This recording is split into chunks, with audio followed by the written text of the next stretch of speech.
আজি অসমত জুবিন গাৰ্গৰ মৃত্যুক লৈ যি ধৰণৰ হেতালি খেলি আছে চৰকাৰখনে, তাক লৈ আমাৰ আপত্তি আছে। এতিয়া কথাটো হৈছে কি, জুবিন গাৰ্গৰ যিটো কথা কৈ আছে যে ছিংগাপুৰলৈ টীম যাব, শ্যামকান্ত মহন্তক ধৰি আনিব, এই বস্তুটো CID কৰিব নোৱাৰে। এইটো চৰকাৰে ভুল তথ্য দি আছে। এই কামটো কৰিব পাৰিব CBI, কাৰণ CBI এইটো কাৰণে কৰিব পাৰিব যে ভাৰত চৰকাৰৰ লগত ছিংগাপুৰ চৰকাৰৰ এটা চুক্তি আছে, মিউচুৱেল লিগেল এছিষ্টেণ্ট ট্ৰিটি, মানে MLAT আণ্ডাৰত CBI আনিব পাৰিব ধৰি। CIDয়ে শ্যামকানু মহন্তক তাৰ পৰা এৰেষ্ট কৰি আনিব নোৱাৰে। এই কথাটো স্পষ্ট। চৰকাৰে কিয় আমাক আভুৱা ভৰাই আছে মানুহক? তদন্তটো CBI হাতত দিয়ক। তদন্ত আমাক CBI দ্বাৰা লাগে। আৰু কথাটো হৈছে এতিয়া দুৰ্গোৎসৱ চলি আছে, বিষাদৰ মাজত দুৰ্গোৎসৱ চলি আছে। কিন্তু দুৰ্গা পূজা শেষ হোৱাৰ পিছত বীৰ লাচিত থানা অসমে সৰ্বস্তৰ জনতাক লৈ কিন্তু ভয়ানক প্ৰতিবাদ কৰিব, আৰু প্ৰতিবাদ কিন্তু আমি ৰাজপথত কৰিম। কাৰণ আপোনালোকে জুবিন গাৰ্গক লৈ এতিয়া প্ৰত্যেকটো ৰাজনৈতিক দলবিলাকক দেখিছোঁ সকলোৱে ৰাজনীতি কৰাত লাগিছে। কিন্তু ৰাজনীতি ঊৰ্ধত গৈ কথা বতৰাবিলাক হ'ব লাগিব।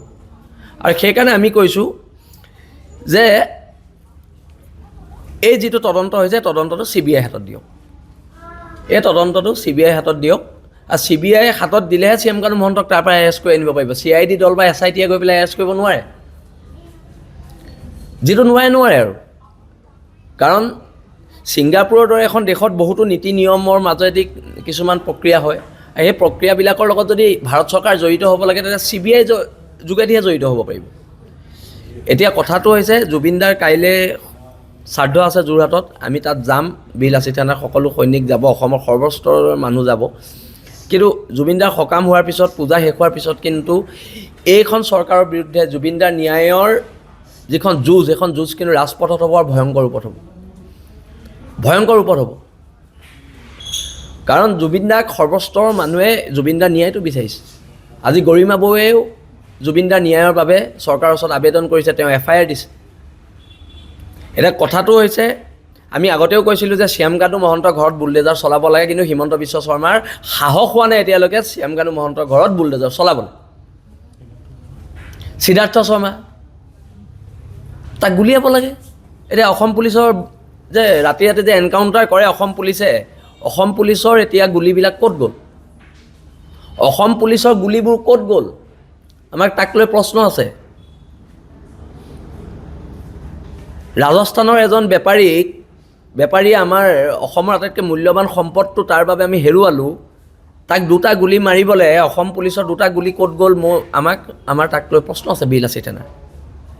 এতিয়া কথাটো হৈছে, তদন্ত CBI হাতত দিব লাগিব, আৰু অতি শীঘ্ৰে। মানে এতিয়া বাকী সকলোৱে কোৱাৰ দৰে কি, পূজাৰ ছুটি দিয়া হৈছে নেকি শ্যামকানু মহন্ত আৰু সিদ্ধাৰ্থ শৰ্মাক, যে পূজাৰ পিছত এৰেষ্ট কৰিম, 6 তাৰিখলৈকে সময় দিছোঁ? এইবিলাক কি কথা? এই কথা বতৰাবিলাকৰ ঊৰ্ধত গৈ আমি কামবিলাক কৰিব লাগিব। আৰু যদি চৰকাৰে নকৰে, তেতিয়া বীৰ লাচিত থানা অসমে কিন্তু ভয়ংকৰ প্ৰতিবাদ হ'ব, আৰু অসম কিন্তু অস্থিৰ কৰি দিয়া হ'ব। সেইটো স্পষ্ট কথা। আমিতো কোনো কাৰণতে মমবাতি লৈ সমদল নকৰোঁ। আমি যেতিয়া যাম ৰাজপথত, জুবিনদাৰ প্ৰকৃত ন্যায়ৰ বাবে যাম। আৰু আমি যেতিয়া যাম, আমাৰ লগত অসমৰ সৰ্বস্তৰ জনতা যাম, আৰু তেতিয়া কিন্তু চৰকাৰে ৰখাব নোৱাৰিব। সেইটো একদম স্পষ্টকৈ কৈ দিয়া হৈছে। অসম চৰকাৰ পুলিচ বাহিনীয়ে তেতিয়া ৰখাব নোৱাৰিব। আৰু সেইকাৰণে কথাখিনি স্পষ্ট। জুবিনদাৰ ন্যায়ৰ ক্ষেত্ৰত বীৰ লাচিত থানাৰ স্থিতি স্পষ্ট, যে শাৰদীয় দুৰ্গোৎসৱৰ পিছতে আমি জুবিনদাৰ ন্যায়ৰ বাবে ভয়ংকৰ ৰূপত প্ৰতিবাদ কৰিম। ভয়ংকৰ ৰূপত প্ৰতিবাদ হ'ব, আৰু প্ৰতিবাদৰ বাবে চৰকাৰ সাজু থাকক। আৰু যদি প্ৰতিবাদ হ'ব নালাগে, এই 2-3 দিনৰ ভিতৰত শ্যামকানু মহন্ত আৰু সিদ্ধাৰ্থ শৰ্মাক আপোনালোকে হেৰি কৰি দিয়ক, এনকাউণ্টাৰ কৰি দিয়ক। আমাক ক'বলগীয়া একো নাই, চিধা কথা, এনকাউণ্টাৰ কৰি দিয়ক। ন্যায় প্ৰাপ্তিৰ যুঁজখন অকল যে কেৱল আদালতৰ মজিয়াই যাব লাগিব বুলিতো কথা নাই। আপোনালোকে বহুত মানুহক এনকাউণ্টাৰ কৰিছে, দাগী অপৰাধীক আপোনালোকে এনকাউণ্টাৰ কৰিছে, এওঁলোককো কৰিব লাগিব। কথা বতৰাবিলাক একদম স্পষ্ট। মুখে স্বীকাৰ কৰিছে যে ইয়াত হত্যা কৰা হৈছে। মই নাই কোৱা দেই, মুখ্যমন্ত্ৰীয়ে কৈছে। মুখ্যমন্ত্ৰীয়ে দুবাৰ কৈছে যে হত্যা কৰা হৈছে। যেতিয়া হত্যা কৰা হৈছে তাৰ উচিত বিচাৰ আমাক লাগিব, তাৰ উচিত বিচাৰ লাগিব। সেইটো আইলেণ্ডলৈ কেলৈ গ'ল, যিটো আইলেণ্ডত কোৱাৰেণ্টাইন কৰা হয় বুলি কৈছে।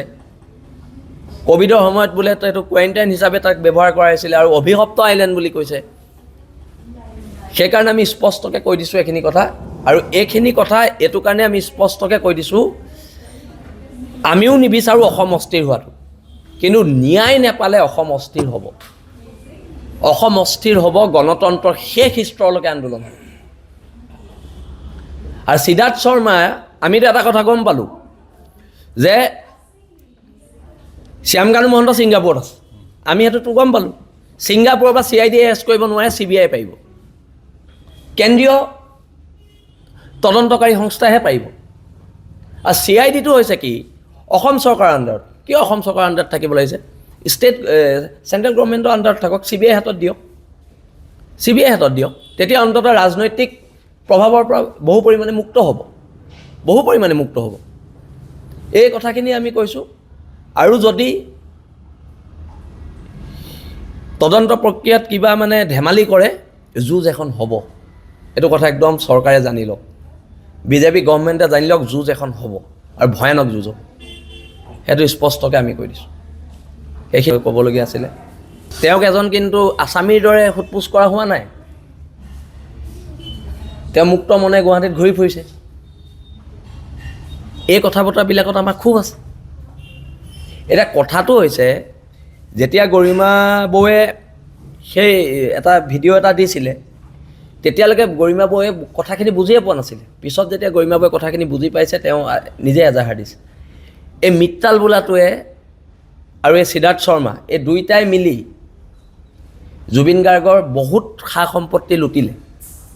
এতিয়া তাৰ ফ্লেটটো চিজ হ'ব লাগে। জুবিন দা দুখীয়া মানুহ ভাল পাইছিলে, কোনোবা দুখীয়া মানুহ এজনক ফ্লেটটো দি দিব লাগে চিজ কৰি। আমিতো সেইটো দাবী কৰিছোঁ। তাৰ ইমান আয়ৰ উৎস ক'ত? সি 3-4খনকৈ ইন'ভা ক'ৰ পৰা কিনিব পাৰিলে? এজন মেনেজাৰে 3-4খনকৈ ইন'ভা ক'ৰ পৰা কিনিব পাৰিলে? আমি কৈ থৈছোঁ, যোনদিনা আমি পামতো আমি পিটিম। তাক 2 দিন পিছত পাওঁ, 3 দিন পিছত পাওঁ, 2 বছৰ পিছত পাওঁ, 3 বছৰ পিছত পাওঁ। মাৰাটোতো সি আমাৰ হাতত পিটন খাব। এতিয়া চৰকাৰৰ এটাই আছে, আমি মৰিয়াই মৰাতকৈ আপোনালোকে বন্দুকেৰে গুলীয়াই মাৰি দিয়ক। কথাটো এইটোৱে, বন্দুকেৰে গুলীয়াই মাৰি দিয়ক। ইমানৰ কথা পাতিবলৈ কি আছে তাত? কিয় কথা আছে নেকি? হা? জুবিন গাৰ্গৰ নিচিনা এটা সত্তাক সিহঁতি শেষ কৰিলে, তাৰপিছত সিহঁতৰ জীয়াই থকাৰ অধিকাৰ অসমৰ জনগণে সিহঁতক নাই দিয়াতো। অসমৰ জনগণে সিহঁতক জীয়াই থকাৰ অধিকাৰ দিয়া নাই। কথাটো একদম স্পষ্ট। আমি দিয়া নাই সিহঁতক জীয়াই থকাৰ অধিকাৰ। মাৰিব লাগিব, দুইটাকে গুলিয়াব লাগিব। শ্যামকানু মহন্তকো গুলিয়াব লাগিব, সিদ্ধাৰ্থ শৰ্মাকো গুলিয়াব লাগিব। নহ'লে আমি খাৰা হ'ম চৰকাৰৰ বিৰুদ্ধে, হিমন্ত বিশ্ব শৰ্মাৰ বিৰুদ্ধে। কথাবোৰ স্পষ্ট। আমি থিয় হ'ম। অন্ততঃ জুবিন গাৰ্গক লৈ কোনো ৰাজনৈতিক দলে পলিটিক্স নকৰিব। সেইটো একদম সকিয়নি। জুবিন গাৰ্গে কৈ গৈছিলে পলিটিক্স নকৰিবা বন্ধু, আপোনালোকে অন্ততঃ জুবিন গাৰ্গক লৈ পলিটিক্স নকৰিব। যোন আছে চবকে গ্ৰেপ্তাৰ কৰি এতিয়ালৈকে এটা মানুহ জেলত কেলৈ যোৱা নাই? প্ৰশ্নবিলাক তাত উদয় হয়। কিয় যোৱা নাই? এজন নিউজ চেনেলৰ মালিক কাৰণে যোৱা নাই, এজন কোনোবা ডাঙৰ মন্ত্ৰীৰ ঘনিষ্ঠ কাৰণে যোৱা নাই। ফেচবুকত সিহঁতি পোষ্ট দি আছে, সিহঁতৰ লোকেশ্যনটো ট্ৰেছ কৰিব পৰা নাই। আমাৰ এগেইনষ্টত কেছ হ'লে গোটেই অসম পুলিচে আমি ক'ত আছোঁ আমাৰ লোকেশ্যন চাওঁতে আমাক 5 মিনিটত ধৰে। সিহঁতক আজি 10-11 দিনে ধৰিব পৰা নাই। আমাৰ লোকেশ্যনটো কি বেলেগকৈ ওলায়, সিহঁতৰটো বেলেগকৈ ওলায় নেকি? আমি মোবাইলকেইটা মংগল গ্ৰহৰ পৰা লৈছোঁ, সিহঁতে পৃথিৱীৰ পৰা লৈছে নেকি? কথা বতৰাবোৰ এনেকুৱা নে? সিহঁতৰকেইটা মংগল গ্ৰহ, আমাৰকেইটা পৃথিৱী। সিহঁতৰ মোবাইলকেইটা ট্ৰেছ নহয়, আমাৰ মোবাইলবিলাক পুটুককৈ ট্ৰেছ হয়। হঠাৎ যেতিয়াই তেতিয়া আমাৰ মোবাইল ট্ৰেছ কৰে।